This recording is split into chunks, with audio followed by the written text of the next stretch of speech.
was just, people underestimate the power of the mind and the power of your hormones.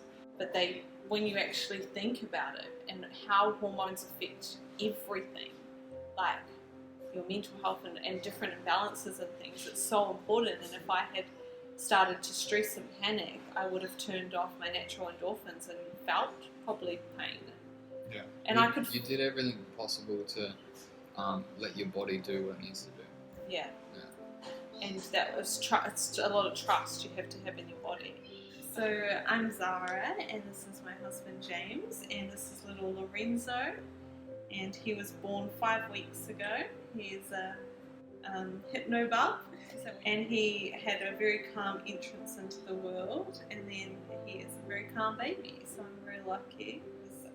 We had the best experience, and it was definitely thanks to you having the knowledge going into something that for myself and many of my friends, like, I'd feared my whole life. Like, you know, so many people have fears of different things, and giving birth from just the media and everything we're shown throughout our lives, I guess.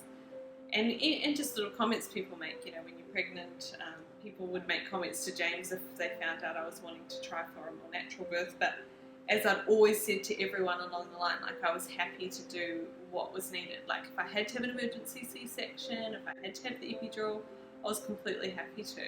It wasn't that I was disregarding that. That wasn't my goal. Yeah, our motto was like to go with the flow.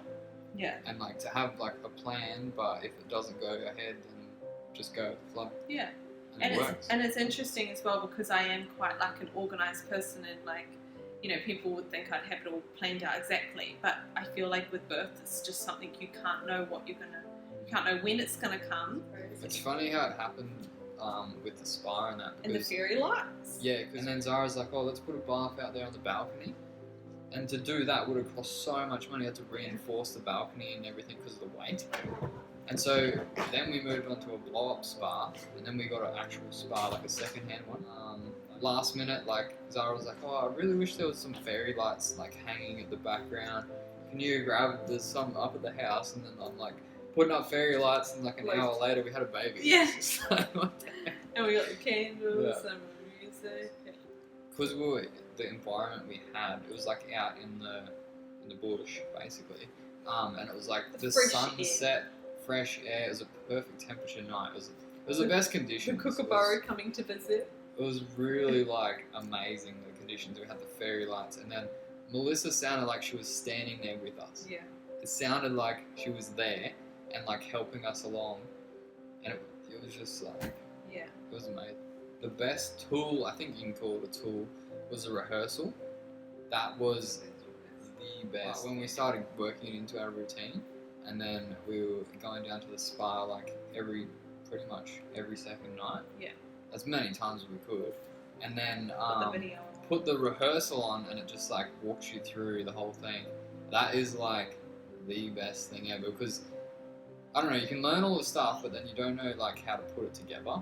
And the rehearsal puts everything together. And it just, if you do the rehearsal, you're sweet. And the rehearsal for me, with having a really good imagination, is I imagined feeling the head. Like, I was getting into the position and on all fours, and James was in front of me and doing the light touch. And then I was imagining feeling the head coming out. So then when it actually happened, I'd already envisioned that moment. It was just like real. Like, so I'd already felt, it was so crazy, because it was like, you know, almost like a deja vu, because once I felt the head down, I was like, okay, this is it. And then I pulled him out, and it was just so like magical. Like, when James was putting the affirmations and everything on, and it was really getting into myself. I was in, if you watch my birth video, I'm in a different state. Like, I'm definitely in my reptilian brain, and James could tell that. Memory of our birth is this magical moment, and that I'd always wanted to receive my own baby. Considering I told you when I was younger, I'd always wanted an elective C-section, and I didn't want to push a baby out. Like, I remember, like, it won't fit. Like, there's things that just stick in your mind of, you have to have someone there telling you when to push. And I didn't need to know someone to tell me when to push, because I was just working with my body and how it was. But I wouldn't have known all that if I didn't do the courses. But there was one part in the birth as well where I had said, I want to be forward facing and not on my back, because I feel like that's the optimum, like in working with gravity in that. And there was a point where James said to me, all right, do you want to turn, I was lying on my back on him kind of thing. So I'm still in the water weightless, but I'm not like on all fours. And he said, do you want to turn around onto your back now? He didn't tell me to do it, but he said, do you want to? He suggested it. And turn around to all fours. Yeah, and I said, yeah, I do. How did you know? And so yeah, you were in the one position for a while, and it didn't seem like it was like the contraction was coming back again, or the surge.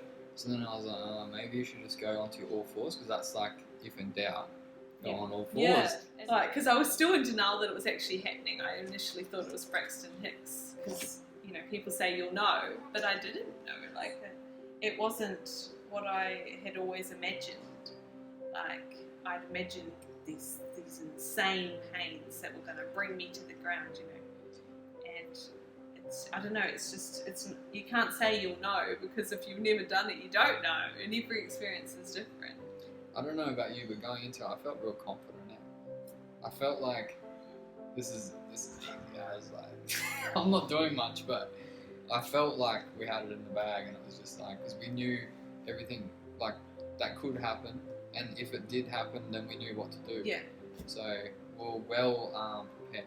One of the things I was going to say about the course that I learned was a really good key was taking your time, and I'm like a relaxed kind of person, so I like that. Like I agree, and it's like a really good tip to think birthing takes time, and it's like a slow process for your body to adapt and change and move as baby's part like coming down and out.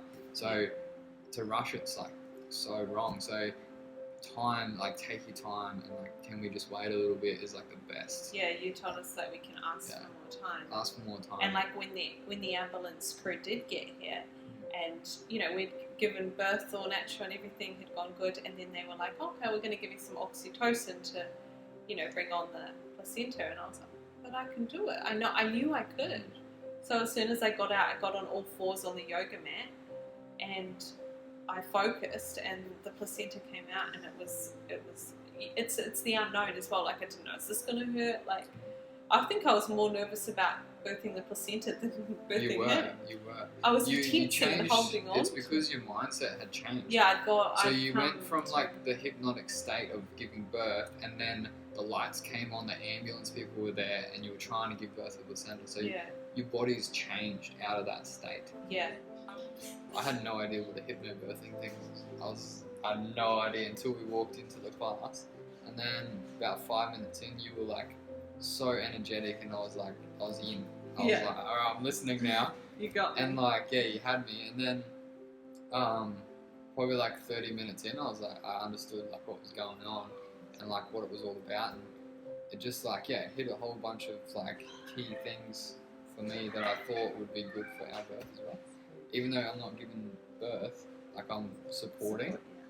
And then I sort of like, when we brushed over what's involved, I was thinking, like that's a lot of responsibility, and like it's a lot of stuff, but then you give us the tools to be able to handle everything, and there's a lot of good tools in there too that like can teach you things about life and just everyday like meditation, just dealing with things differently to what you get taught or what you may have learned. So yeah, some super powerful things in that course. But like when we did like the activities and stuff, and like light touch, we don't normally do light touch. Like we hug and kiss, but not light touch. Yeah. And that was like a really nice thing to do together. And then when you got the males to receive the light touch, that is like such an important part, because when you're doing it, it feels like not doing anything. But then when you feel it, you're like, oh, this is really nice. So that is key, because if you didn't have that, the males wouldn't do it. So we have in the back of our mind that it's actually working, we know what it feels like. Yeah. So that's a good one. And if I had to say like what was the key factor, what was the most important part, I couldn't really pinpoint, because it's everything all mixed together, of having the knowledge which makes you feel empowered. It's like the light, it's everything. Like yeah, I would recommend the course to anyone. Yeah, like, I would too. Like- Any males, I would recommend it to them. so many people that have asked, have been like, your birth inspired me and it's so empowering. I'd love a birth like that. But and a lot of it is too, like, if someone else said to their husband, like, I want to do hypnobirthing, oh, it's silly, like, what's, it's the mind frame, it's the thing we've been conditioned. We think hypnobirthing is going to be this hippie thing and hypnotize you, and people go, oh, well, I can't be hypnotized, so I wouldn't do it. Like, you don't go and be hypnotized. We didn't get hypnotized once. Yeah. It's about mind frame and giving you the information to feel empowered. And that's the thing I wish so many people could understand. It's interesting, like, you make the course sort of fun, even though it's like She's energetic the whole time. Yeah, if you had someone like a dull voice like me explaining the course, it would be so boring. But because you were like uplifting and making it fun, then it was like, I think the knowledge just came in better because you're like more receptive to it. 100%. Because like, I don't know, when I think of a course, I wouldn't think of hypnobirthing. I would think of it as like, I don't know, something else. I don't know the words for it. It was better than a course.